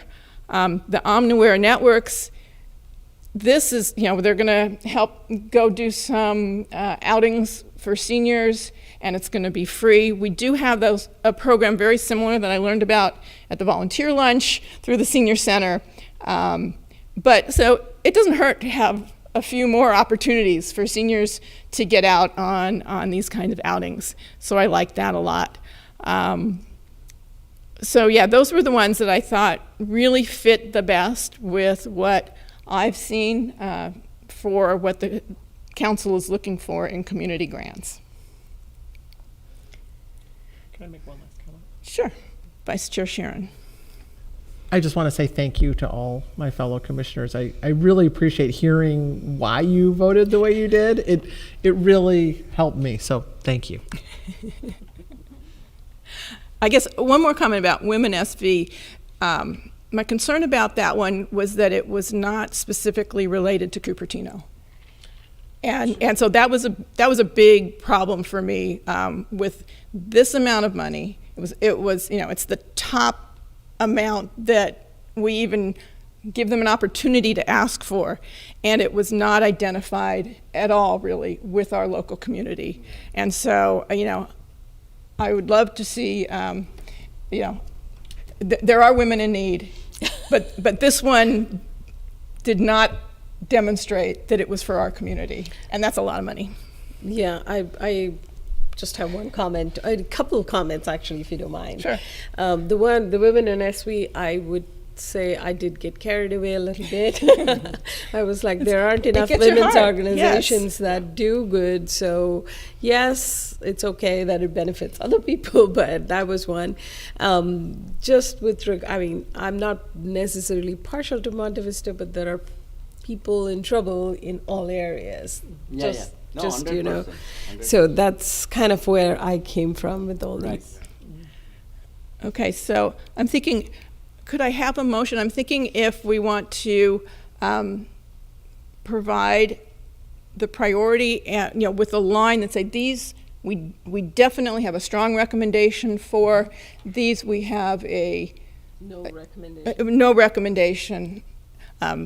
We could either have a yes, no, or I think a yes, no is easier. Yes, no is easier. So I would like someone to draw a line. I wonder if looking at this, I mean, it looks like there's kind of a big gap between from the Omniware networks down to the Asian, and that might be an easy line for us. What is everyone thinking? You know, we've looked at that in the past. Is where is there a gap in terms of the scoring, and that has often been a good place for us to draw a line. Yeah, I'm fine with that. I think then in that case we don't have to go through individually. We can just say 51 and below and the above are recommended. So I have a slightly different view. Oh, there we go. Thank you. I have a slightly different view. I think we take out the bottom 2 out of the 10 because they've really scored low. And then we recommend those 2 as not valid or no recommendation, and then the rest is up to the council whether they want to go this far or they want to stop at Omniware. Oh, I think they'll do that anyway. I mean, if we give them our recommendation with the priority list, they are free to make do what the they decision. want to. They may even Is that stop right? at the first one. All right. Through the chair, I just want to remind you that as of last year, we were asked to make sure that if there were some that we didn't recommend, we had a consensus reason from the commission that we can forward on with the recommendation. Okay, thank you. So in that context, I definitely do not recommend God's Promise. Everybody agrees on that? I agree with that. Yeah, I agree with that. Although I ranked Women SV higher, I would still stick with that as well. I agree with that. I agree with that. I agree. Those are my 2, unless we have anything else. To me, there's only 2-point difference between speech Right. boosters and Women SV. To draw the line between the 2 of them seems not I would reasonable. add them in the Yeah. list. Yeah. I would go with that. So I would not recommend Yeah, that. I would not recommend that. And then for the next one, the Asian American Parents Association, although the scoring is lower, it's not a lot of money. So would you be comfortable, even though there is a gap between that and the next one, would you be comfortable leaving it on there? Yeah, I'm fine. We could leave it on there and then leave it up to the council. Leave it up to the council. And say, at least this is our priority it's ranking. above 50, you know. That's what we can do. Above 50. Yeah, above 50. Yes. I like it. Let's do Okay, that. enough, do we yes. have a motion? Yes. Are we ready for a motion? Yes. Yes. Oh, wait. Yeah. You may motion, but before you close the item, I do want like a concise from the commission as a whole, the reasoning to send to council behind Monte Vista Speech Boosters, Women SV, and God's Promise. Okay. I think we could say that they did not appear to meet enough of our evaluation criteria as a high enough rank. As someone who sits in the back of a council meeting almost every time we have one, I don't believe that's enough specificity. I know. So let me take a crack at, since I'm going to be the one Thank probably you. presenting this, and they're going to be asking me, going from the bottom up. God's Promise, I would say the application was not complete enough to give us confidence in their ability to do what they've asked, what they've said they wanted to do. Women SV, I think the issue there is it's not Cupertino focused, And it's a lot of money. Both of those were a lot of money. Mm-hmm. The speech boosters. Actually, forgive me. Okay. With Women SV, I think we need to make a note that we have previously given the money and we have not received information from them how they use that money. Okay, well, that's true. They are not required to provide that until there's a deadline for them to do that. Okay. Okay, so they could have done that. We're very well into the year, Yeah. but I don't think that is a disqualifying Okay. reason.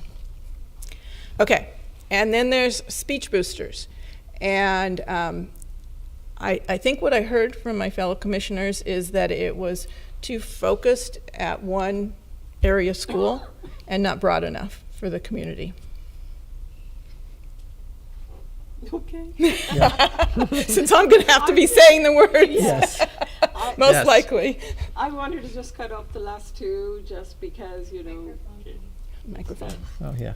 I keep forgetting to put on my microphone, so I said I just wanted to cut off the last two, but I'll defer to the rest of the commissioners on this one. Okay. So then we need a motion. We're ready for a motion. Anyone? So I make the motion to recommend the list of applicants starting ranked as above all the way up to the Asian American Parent Association in the order they have been recommended. And I also add to that we do not support the other three. Do I have a second? Can Is you that clear please enough? add to the motion the cumulative total that you are recommending? Okay. Well, that is, somebody add that up for me. No, it's there on the right. It's the last column. The last one, okay, that's There it is. 51, 32, okay. So I'll add to the motion that would be 32,500 as the total that we will be recommending.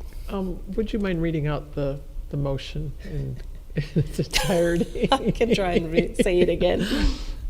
So just to clarify, Commissioner Begor's motion on the table is to recommend line items from the Excel spreadsheet, starting at Cupertino Symphonic Band line 2 through number 8, Asian American Parents Association, in the amount totaling to $32,500, and that the commission does not support lines starting at number 9, Monte Vista High School Speech Boosters, all the way through number 11, God's Promise. I'd like to make a friendly amendment. And I don't know how to exactly say this, but I'd like to make sure that we tell the council that we are not supporting all of these as equivalent, but in the order, the rank order in which they are listed is very important. Yes, and I will clarify, Commissioner Begor did actually Yes. say that. Okay. Yeah. Okay, so she doesn't Thank have you. to accept the Sorry. friendly amendment, but you can Okay, if you good. want. If you could just put it in. Yes. Okay. I will include that. Sorry, I was typing very fast. I know you were. Okay, can you read it out? Forgive me. Can you read it out again? I just want to make sure that we're all on the same page. Okay. So Commissioner Begor's motion is to recommend, starting at line item number 2, Cupertino Symphonic Band, through number 8, Asian American Parents Association, in the order that it is currently ranked, for a total of $32,500, and that the commission does not recommend, starting at line item number 9, Monte Vista High School Speech Boosters, through number 11, God's Promise. I'll second. Is there any more discussion? No. We can take it to a vote. All right. Motion carries with 4 yes and 1 absent. Thank you very much. This is a very difficult task for the commission to do, and I'd like to thank all the commissioners for all the work. This is 2 meetings worth, and I know that the council will be looking at the budget. We don't know what the budget situation is going to be, and I think hopefully they will know better by the time they come to this item, probably in June, before the next fiscal year budget is approved. And so I did note that the amount that we are requesting is a lot less than has been requested in previous years. And we had fewer applicants, so I think this reflects that. So thank you very much. Okay, we can move on to the next item of business. Okay. Commissioner Revore. Yes, before we move on to the next item of business, can we add one question into this? It would be nice that uniqueness was part of the application, because sometimes I'm like, has anybody ever done this before? Like, you know. It is. It is. No. It's in this criteria, but Right. in the application. Oh, I was thinking, as Jennifer was asking about, do the applicants know about the criteria? Maybe there's a way we can structure the application such that it points to some of these criteria and lets them address the originality or some of the other criteria. Yes. We do ask them Most- about we ask them about alignment with the general plan. Yes, but the Yeah. only one that's kind of missing is the uniqueness. So if you can somehow word that one question, if possible.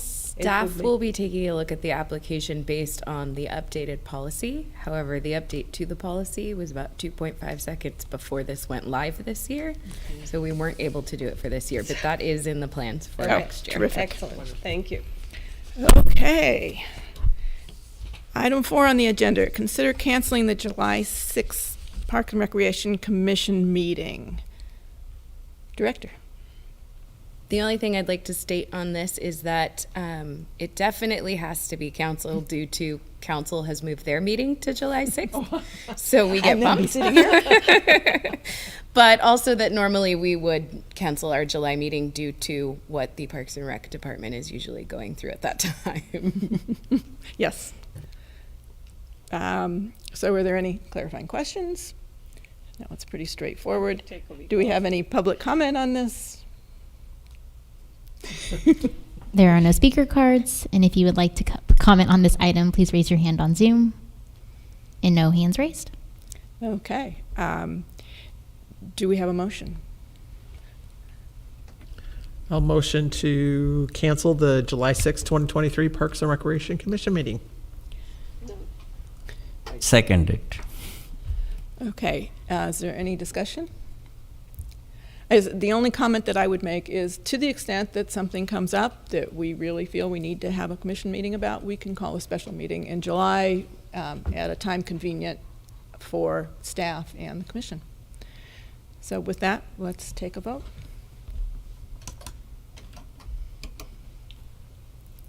Oh, Vice Chair Sharon. It didn't show.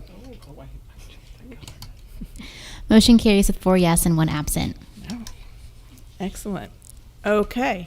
Next, we'll be moving on to staff and commission reports. And sorry, I'm requesting. Yes, Commissioner Begor. My name was spelled incorrectly. Spelled incorrectly where? It's SASHIKALA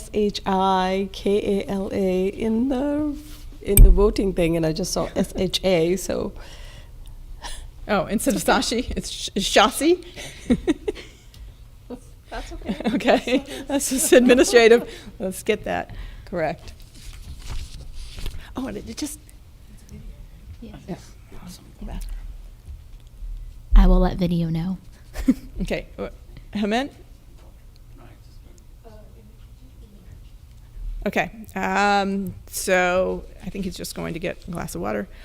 We will do staff and commission reports, and these are being presented out. They, if there are minor clarification questions, it's fine, but generally we're not looking for long discussion on these items. So we'll go to commission reports first, because I know our director likes that. Does anyone have a commissioner report? Vice Chair Sharon. Just a couple things that I did because I've been gone for a lot. I attended the Ragnart Creek Trail opening. It was very well attended, and I could see where the trail is going to be a great connector between those 3 parks, the Library Field, Wilson Park, and Creekside Park. I also attended a meeting with Chair Stanek and Will Johnson from Backyard Golf. He had a proposal for Blackberry Farm, which he was planning to discuss with staff in the following weeks. So that's pretty much all I had on my calendar for the last month. Commissioner Begor? Yeah. I attended the intergenerational mix, and that was actually a fabulous program. Shout out to the Parks and Rec Commission as well as to Alex for setting that up.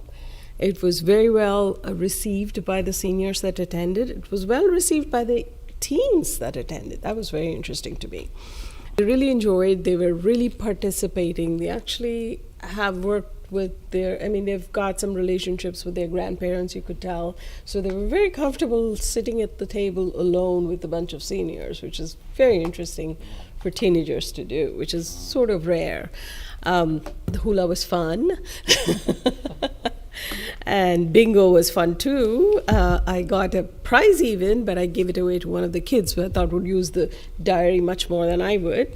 But overall, I think it's something that we should do more of. And, whenever you guys can come up with the next one. It was great. That was the feedback we got from everybody. That's all I have to say. Okay.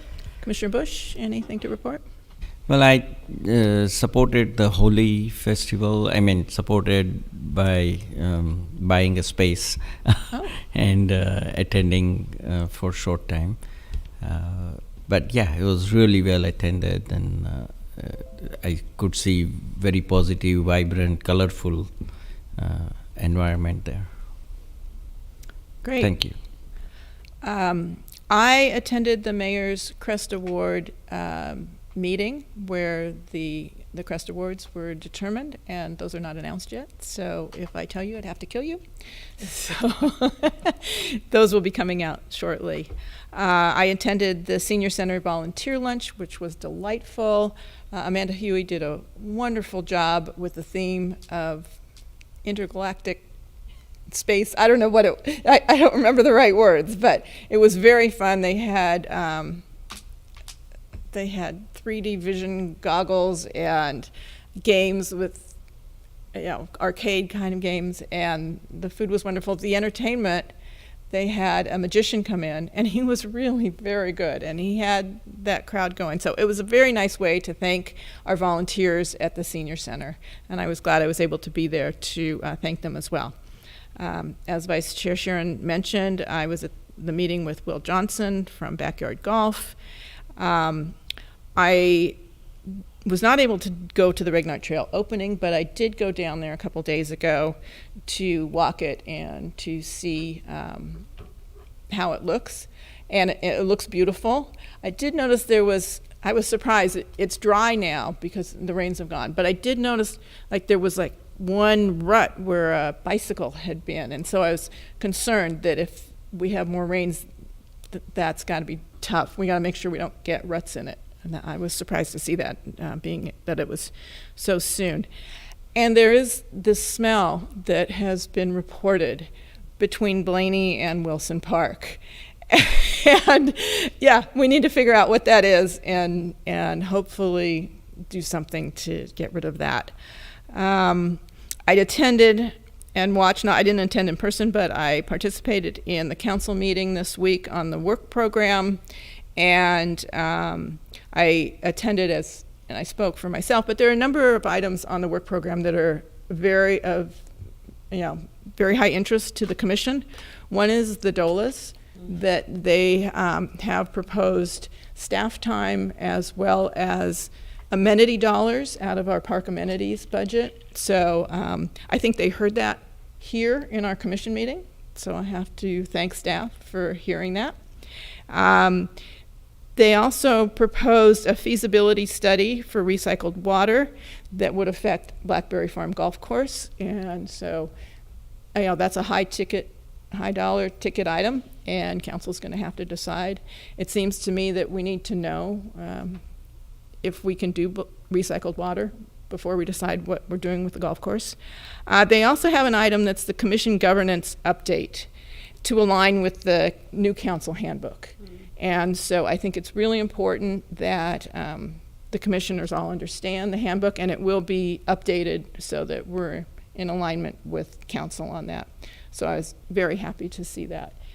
And I also got an invite from the Monte Vista Speech Boosters to attend their spring banquet, which I declined, especially given that they had an application before our commission right now for the community grants. And so I thought, out of an abundance of caution, to not have a conflict of interest, I declined that invitation. Commissioner Begor, would you like to comment on that? Yes, I had the same invitation. I told them I can't talk to them till Friday. I didn't think they would continue. Well, I'll leave it at that. Yeah, I thought it was a teachable moment to explain to them why I would decline that. And that's all I have. And we'll turn it over to the director. All right. Well, for those of you who missed the mandatory commissioner handbook training last Thursday, which was all of you, you will still be required to watch the recorded training and complete an affidavit that you have watched it. So those will be sent out soon, probably either later this week or early next week. So please watch your email for that. The city is also currently conducting a community assessment survey for older adults, which you heard about in our last meeting. That survey is online currently and is open through April 25th. It is a survey that is being conducted through Polko, who you heard from last meeting. So the online platform is through them. So even though the city is sending out the email, the link that you click on takes you to a non-city website. So if you do get questions about that, it is a legit survey that the city is running. However, obviously, with everyone looking at our IT presentation today, it does look a little bit like it's sending you somewhere outside the city, because it is, but legitimately sending you somewhere.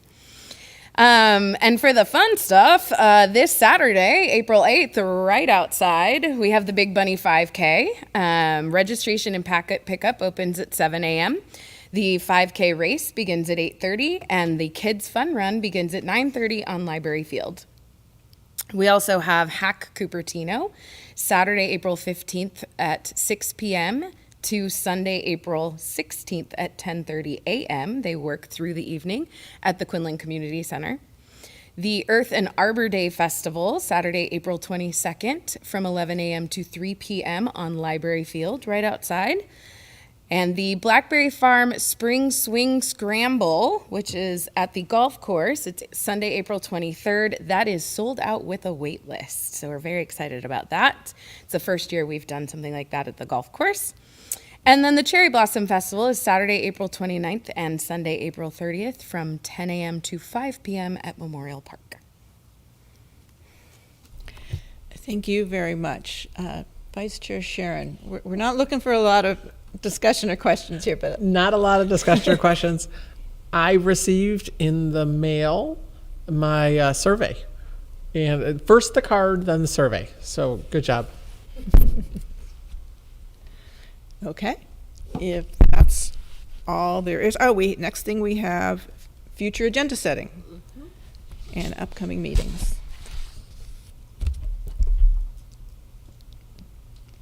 Commissioner Begor, I have to look at the light. No worries. So a couple of things that I thought we need to sort of maybe look at. One is just our whole festival policy. If we can just look at what do we participate? I mean, we get revenue from everybody renting our park. So what is the policy? Can we look at it and just, so that everybody knows what it is? That's one. Secondly, this DOLA is getting a lot of attention. I am I've had 5 dogs in my life, and now I have a new puppy as well.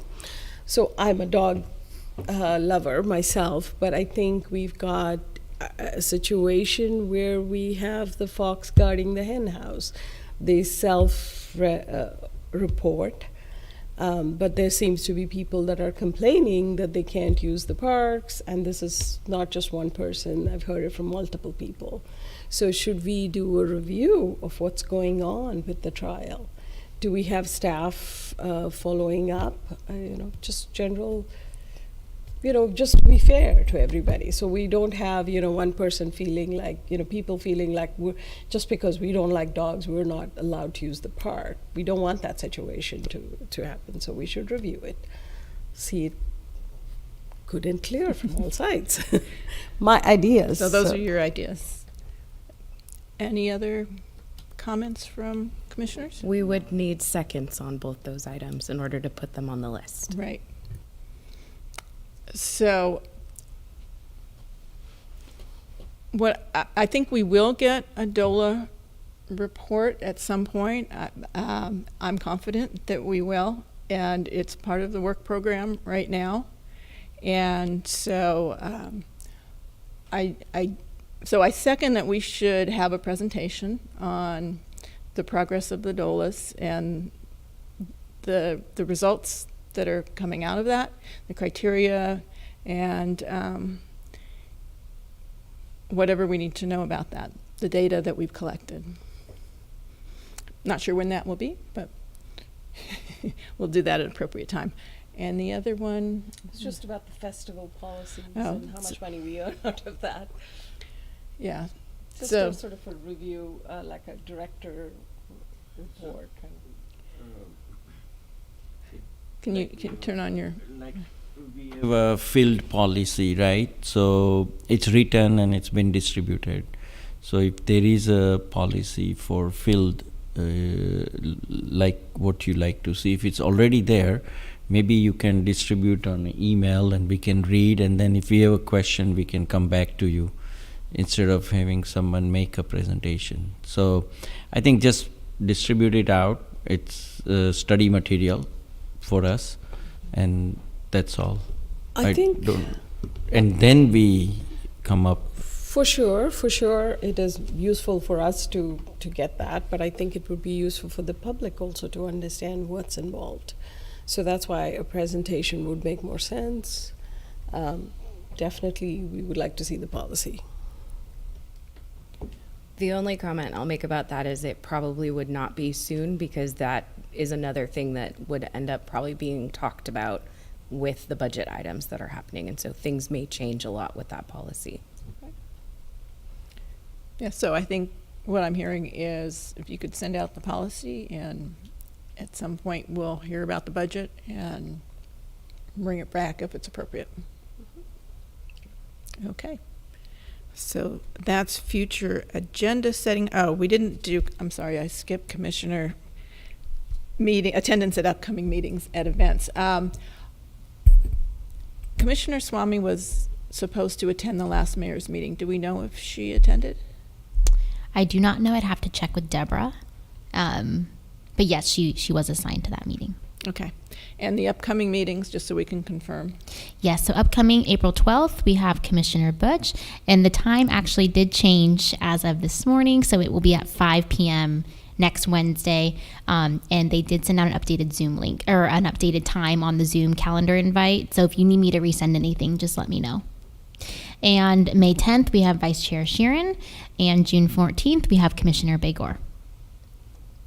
And if we want to add one more month, a rolling month, I'd be happy to do July. All right, I'll put you down for July. Okay. Sorry, I went out of order on that. And so I think we're ready for adjournment at 9:07 p.m. Thank you very much. Thank you.